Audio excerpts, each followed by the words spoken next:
Lecture जो live हमारी पिछली क्लास चली थी बेटा, उसमें हमने पढ़ा था कदम का पेड़ कविता थी, जिसमें आपको मैंने 7 स्वर उच्चारण करके उसकी व्याख्या के बारे में बताया, उसकी व्याख्या की थी।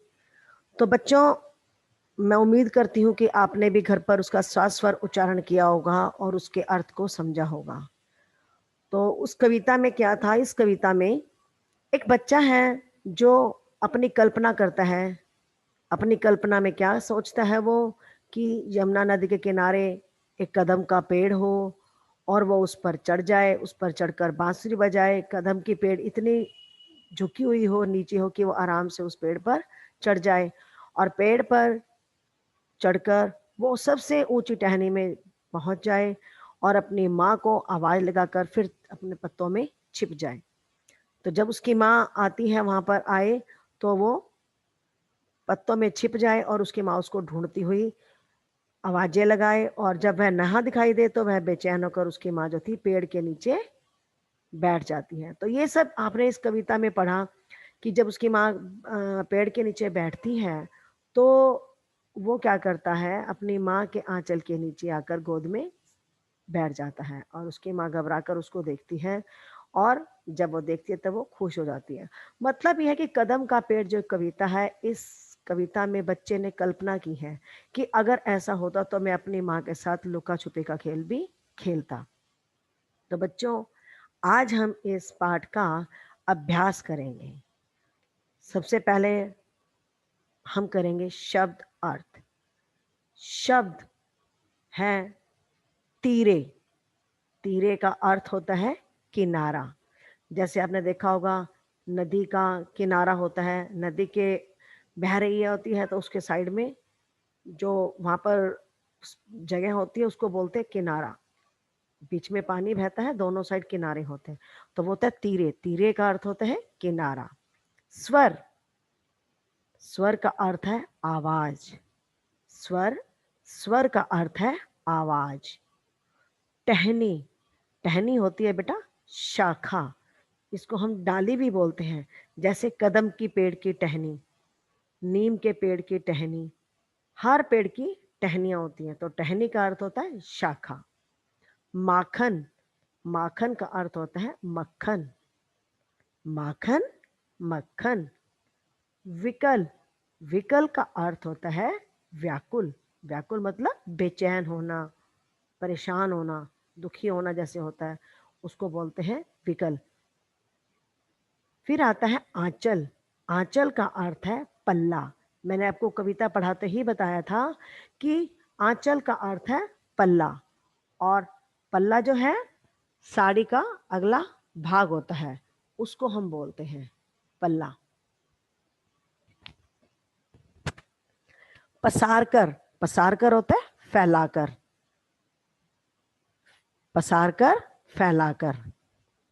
विनती, विनती का अर्थ होता है प्रार्थना करना। विनती, प्रार्थना। जैसे आप लोग सुबह जब स्कूल में आते हैं तो सबसे पहले क्या कार्य करते हैं बच्चों?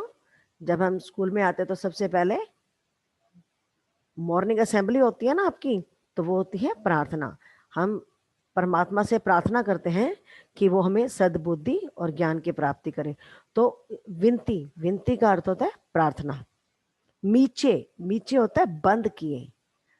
मीचे, बंद किए। जैसे आप लोग खेल खेलते हो आंख मिचौनी का, तो आंखें मीच लेते हो, मतलब आंखें बंद कर लेते हो, तो उसको मीचे, मीचे का अर्थ होता है बंद किए। आइए एक बार इसको फिर से दोहरा देते हैं। तीरे का अर्थ है किनारा। स्वर, स्वर का अर्थ है आवाज। टहनी, टहनी का अर्थ है शाखा। माखन, माखन का अर्थ है मक्खन। विकल, विकल का अर्थ है व्याकुल। आंचल, आंचल का अर्थ है पल्ला या साड़ी का अगला भाग। पसारकर, फैलाकर। विनती, प्रार्थना। मीचे, बंद किए। बच्चों, अब हमने किए शब्द अर्थ, अब आपके शब्द अर्थ के बिल्कुल ठीक नीचे लिखे हुए हैं श्रुतलेख, जिसमें हमारे शब्द हैं कदम।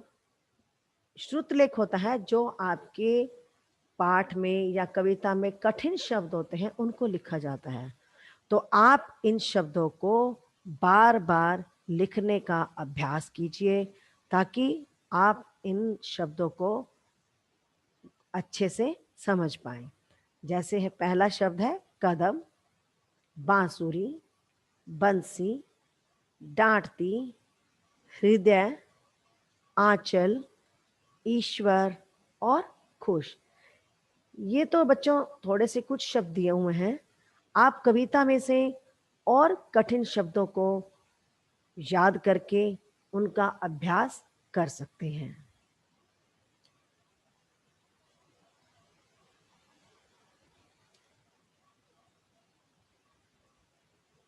अब हम करेंगे प्रश्न नंबर 2, सही उत्तर चुनकर सही लगाओ।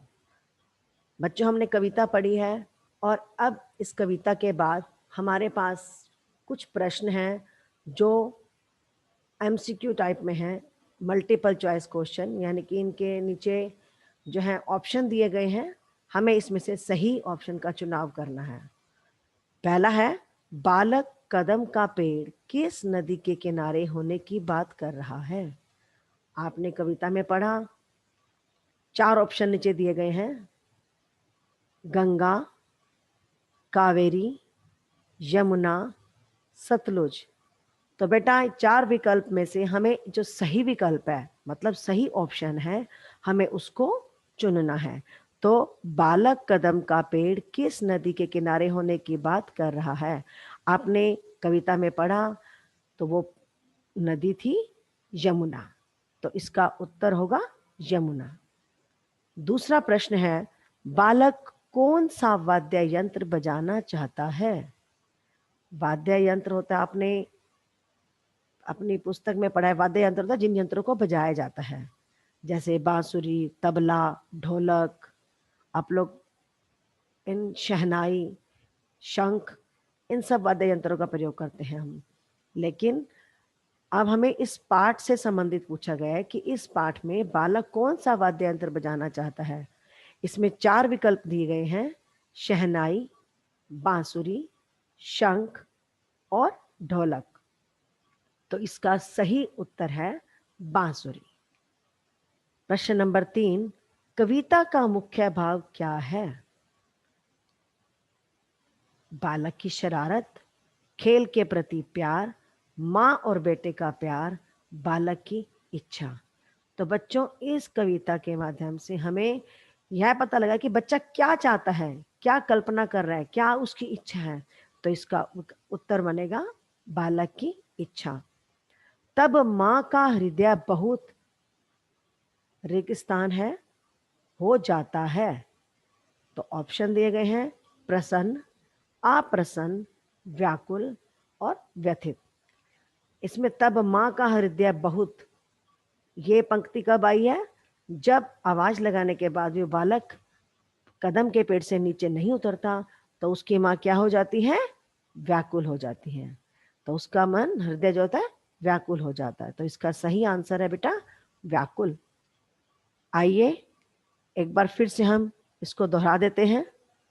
पहला प्रश्न है, बालक कदम का पेड़ किस नदी के किनारे होने की बात कर रहा है। तो इसका सही उत्तर है यमुना। दूसरा प्रश्न है, बालक कौन सा वाद्य यंत्र बजाना चाहता है। इसका सही विकल्प है बांसुरी। प्रश्न ग, कविता का मुख्य भाव क्या है। बालक की इच्छा। घ, तब माँ का हृदय बहुत, रिक्त स्थान फिल करना है हमें यहाँ पर, हो जाता, मतलब सिचुएशन के अकॉर्डिंग हमें यहाँ पर फिल करना है। तो इसका उत्तर बनेगा व्याकुल। आइए अब हम आरंभ करते हैं भाषा ज्ञान। बच्चों, इस प्रश्न में जो हमें निर्देश दिए गए हैं हमें उसके अनुसार ही इस अभ्यास को करना है। जैसे प्रश्न नंबर 1 है, इन शब्दों के लिए अन्य शब्द लिखो। यानी कि अन्य मतलब होता है दूसरा। ये हमारे कुछ शब्द हमारे सामने, आपके सामने स्क्रीन पे हैं। हमें इसके दूसरे अर्थ लिखने हैं। जैसे वंशी, वंशी का अर्थ होता है बांसुरी, वंशी बांसुरी। शाखा, शाखा का अर्थ है टहनी, शाखा। शाखा के लिए हम दूसरा शब्द कौन सा प्रयोग करते हैं? टहनी। आवाज, आवाज के लिए दूसरा शब्द प्रयोग करते हैं स्वर, आवाज स्वर। प्रसन्न, खुश, प्रसन्न खुश। व्याकुल, विकल, व्याकुल विकल। दिल, हृदय, दिल हृदय। प्रार्थना, प्रार्थना होती है विनती। माँ, माता। तो बच्चों, इस प्रश्न के माध्यम से हमने जाना कि शब्दों के अन्य शब्द भी हम प्रयोग कर सकते हैं। जैसे आपके सामने स्क्रीन पर आपको शो हो रहे हैं। जैसे हमने वंशी की जगह बांसुरी शब्द का भी प्रयोग किया है, तो वंशी जो है बांसुरी का अन्य शब्द है। आइए इसको दोहराते हैं। वंशी बांसुरी, वंशी बांसुरी। शाखा, टहनी, शाखा टहनी। आवाज, स्वर, आवाज स्वर। प्रसन्न, खुश, प्रसन्न खुश। व्याकुल, विकल, व्याकुल विकल। दिल, हृदय, दिल हृदय। प्रार्थना, विनती, प्रार्थना विनती। माँ, माता, माँ माता। अब हम आरंभ करते हैं प्रश्न नंबर 2। कविता में समान तुक वाले शब्द छांट कर लिखो। यानी कि जो कविता में हमारे उससे मिलते जुलते शब्द हैं, जिनकी जो प्रोनाउंसिएशन है, उच्चारण है, एक जैसा होता है, उन शब्दों को छांट कर लिखना है। पहला शब्द है तीरे। तीरे से मिलता जुलता शब्द, उसके तुक वाले शब्द बनेगा धीरे, तीरे धीरे। आजा, आजा से बनेगा राजा। क्या बनेगा? राजा।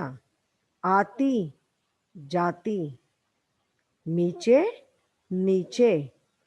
वाली, डाली। बजाता, बुलाता।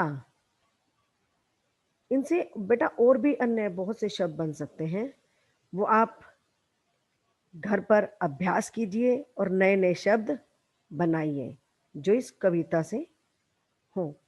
लेकिन आप इस कविता से हटकर भी दूसरे शब्द लिखने का प्रयास कर सकते हैं। आइए इस प्रश्न को दोहराते हैं। तीरे, धीरे। आजा, राजा। आती, जाती। नीचे, नीचे। वाली, डाली। बजाता, बुलाता। तो बच्चों, इन शब्दों के माध्यम से हमने समान तुक वाले शब्दों को जाना। अब हम आते हैं प्रश्न नंबर 3। प्रश्न नंबर 3 है, नीचे लिखे संयुक्त व्यंजनों के 3-3 शब्द लिखो। यानी कि संयुक्त व्यंजन आपकी स्क्रीन पर आपको दिखाई दे रहे हैं। हमने इन व्यंजनों का प्रयोग करते हुए नए शब्द बनाने हैं। बच्चों, मैंने 2-2, 3-3 शब्द बनाए हैं। आप इनसे अलग शब्द भी बनाने का प्रयास करें, इसका अभ्यास जरूर करें। उससे क्या होगा, आप नए नए शब्दों को जान पाएंगे। तो पहला शब्द है मम। मम संयुक्त व्यंजन से बनेगा अम्मा, सम्मान, चम्मच। सस, सस व्यंजन से शब्द बनेगा गुस्सा, रस्सी, बस्सी। अगला है नन, मुन्ना, धन्ना, प्रसन्न। इससे और भी अनेक शब्द बनते हैं बेटा, जैसे गन्ना। तो आप नए नए शब्द भी लिख सकते हो। श्वः, श्व का बनेगा ईश्वर, विश्वास, आशीर्वाद। तो बच्चों, अब आप इन संयुक्त व्यंजनों का प्रयोग करते हुए कुछ शब्दों को जान चुके होंगे और आप इन व्यंजनों का प्रयोग करते हुए नए नए शब्द लिखने का प्रयास करो। पहला व्यंजन है मम। मम से शब्द बना अम्मा, सम्मान, चम्मच। दूसरा व्यंजन है सस। शब्द बनेगा गुस्सा, रस्सी, बस्सी। नन, नन से शब्द बनेगा मुन्ना, धन्ना, प्रसन्न। शव, शव से बनेगा ईश्वर, विश्वास, आशीर्वाद। तो बच्चों, अब आप इन संयुक्त व्यंजनों के प्रयोग से बनने वाले शब्द जान चुके हैं और ये जान चुके हैं कि इन शब्द व्यंजनों से कौन कौन से शब्द बनते हैं। प्रश्न नंबर 4, उदाहरण देखो और लिखो। बच्चों, हमारे सामने कुछ शब्द हैं। ये जो सब शब्द हैं ये क्रिया शब्द हैं। इन्हें हमें क्रिया के मूल रूप हैं, यानी कि कह, हंस, छिप आदि क्रिया के मूल रूप हैं। तो हमें इनसे क्या करना है, नए शब्द बनाने हैं। जैसे लिखा हुआ कहना, कह, कह जो है क्रिया के मूल रूप हैं, हमें इनके साथ शब्द जोड़कर नया शब्द बनाना है। जैसे कह कर, कह प्लस कर बनेगा कह कर। हंसना, हंसना जो है क्रिया है, तो हंस प्लस कर शब्द बनेगा हंस कर। घबराना, घबरा प्लस कर घबरा कर। छिपना, छिपना से शब्द बनेगा छिप प्लस कर छिप कर। बैठना, बैठ प्लस कर बैठ कर। पसारना, पसर प्लस कर पसर कर। तो बच्चों देखो, अब हमने एक उदाहरण को देखकर बाकी शब्दों को भी वैसे ही किया। आइए इसको दोहराते हैं। कहना, कह प्लस कर कह कर। हंसना, हंस प्लस कर हंस कर। घबराना, घबरा प्लस कर घबरा कर। छिपना, छिप प्लस कर छिप कर। बैठना, बैठ प्लस कर बैठ कर। पसारना, पसर प्लस कर पसार कर। तो इस प्रकार हमने इन भाषा ज्ञान के 4 प्रश्नों का अभ्यास किया। आपके सामने स्क्रीन पर आपको दिखाई दे रहा होगा। मैं आपको 1 मिनट देती हूँ, आप इसको अपनी बुक में फिल कीजिए। फिर हम अगले प्रश्न पर जाएंगे।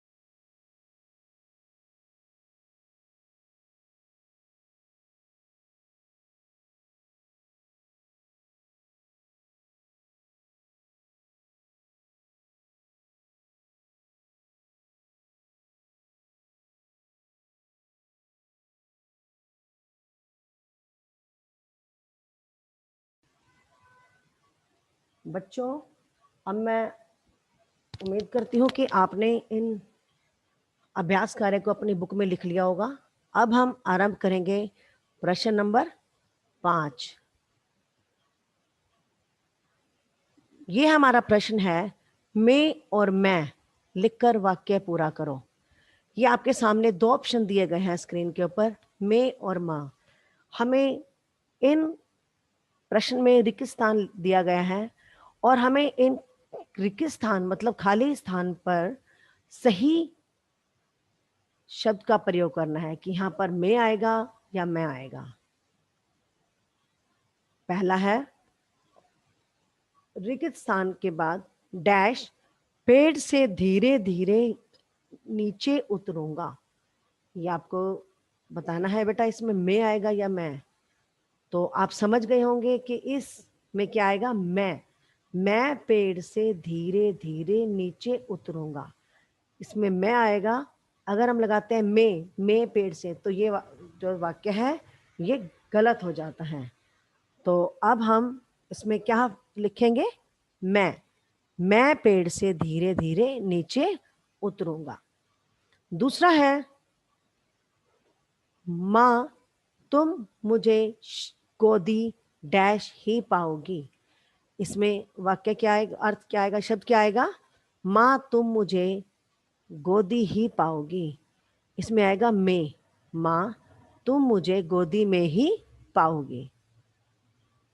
तीसरा है, इसमें 2 रिक्त स्थान दिए गए हैं बेटा, हमें दोनों जगह उचित लिखना है कि कहाँ पर मैं और कहाँ पर मैं आएगा। पहले है, डैश पत्तों डैश छिप जाऊंगा। तो हाँ क्या आएगा, पहले मैं पत्तों डैश छिप जाऊंगा। मैं, देखो अगर हम पहले मैं फिल करते हैं तो मैं पत्तों मैं छिप जाऊंगा। आप लोग ना मोस्टली बच्चे एग्जाम में या क्लास में भी ये गलती करते हो, आपको मैं और मैं में अंतर पता नहीं लगता। आप जहां पर मैं लिखना होता है वहां पर मैं लिख देते हैं, जहां पर मैं लिखना होता है वहां पर मैं लिख देते हैं। बेटा ऐसा लिखने से उस शब्द उस वाक्य का अर्थ बदल जाता है। अब अगर मैं इस फिल इन द ब्लैंक्स में पहले मैं लिखूं, मैं पत्तों मैं छिप जाऊंगा, तो ये गलत है ना। तो उसको हमें जब भी हम इनको फिल करते हैं तो हमें उस लाइन को रीड करना चाहिए। जब हम उस लाइन को 1 बार 2 बार रीड करेंगे पढ़ेंगे तो हमें पता लग जाएगा कि कहाँ पर कौन सा उचित शब्द आएगा। तो जब भी आप बैक साइज में फिल करते हो तो उसको रीड करो। जब आप उसको रीड करोगे तभी आप उसको समझ पाओगे। तो गा हमारा है, इसमें 2 ऑप्शन है, इसमें कंफ्यूज मत होना। इसमें पहले आएगा मैं पत्तों में छिप जाऊंगा। अगला है घ, तुमको आता देखकर डैश चुप हो जाऊंगा। तो यहाँ पर बच्चों क्या आएगा, मैं नहीं आएगा, मैं तुमको आता देखकर मैं चुप हो जाऊंगा, मैं। अगला है ड, तुमको ध्यान। अब देखो इसमें भी 2 रिक्त स्थान दिए हुए हैं, आप इसको ध्यान से पढ़िए और समझिए कि कहां पर मैं और कहां पर मैं आएगा। तुमको ध्यान में लगा देखकर मैं धीरे धीरे आऊंगा। अब अगर हम इन दोनों शब्दों को अलग अलग जगह बदल देते हैं तो वो जो है उसका कोई अर्थ नहीं निकलता और वो बड़ा अटपटा सा लगता है। जैसे तुमको ध्यान मैं लगा देख कर मैं धीरे धीरे आऊंगा, तो ये गलत हो जाएगा। इसका सही उचित तरीके से लिखना है, जैसे तुमको ध्यान में लगा देकर मैं धीरे धीरे आऊंगा।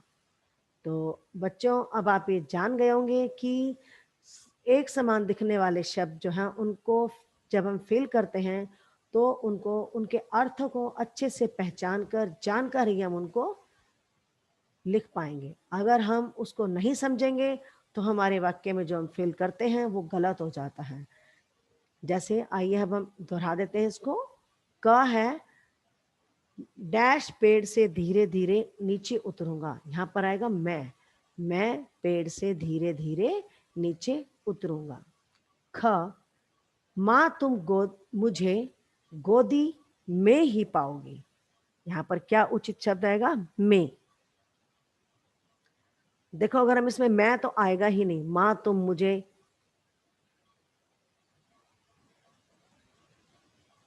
गोदी में ही पाओगे, मैं लगाते हैं तो ये हमारा जो वाक्य है गलत हो जाता है। तो हम उचित शब्द को ही यहाँ पर फिल करेंगे, लिखेंगे, माँ तुम मुझे गोदी में ही पाओगी। अब ग प्रश्न आता है, गा में दो ऑप्शन दिए गए हैं, फिल इन द ब्लैंक्स है, तो हमें दोनों जगह फिल करना है। तो हमें वाक्य को, अगर आपको कई बार समझ नहीं आता तो उस वाक्य को बार बार पढ़ो। जब हम उस वाक्य को बार बार पढ़ेंगे तो हमें जो है पता लग जाता है कि कहाँ पर कौन सा शब्द आएगा या कौन सा वर्ण आएगा।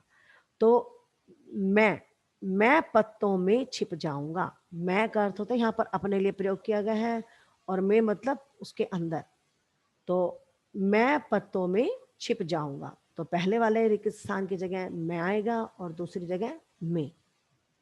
घ तुमको आता देखकर मैं चुप हो जाऊंगा। तो बच्चों यहाँ पर क्या हमने फिल किया? मैं। तुमको ध्यान डैश लगा देखकर डैश धीरे धीरे आऊंगा। अब पहले जो फिल इन द ब्लैंक्स है, रिक्त है स्थान है, वहां पर हम लिखेंगे मैं। तुम्हें ध्यान में लगा देखकर मैं धीरे धीरे आऊंगा। तो बच्चों आज हमने अभ्यास कार्य किया कदम का पेड़। हमने शब्द अर्थ किए, श्रुतलेख यानी कि कठिन शब्द क्लिक किए, और हमने इसका अभ्यास कार्य को किया। तो बच्चों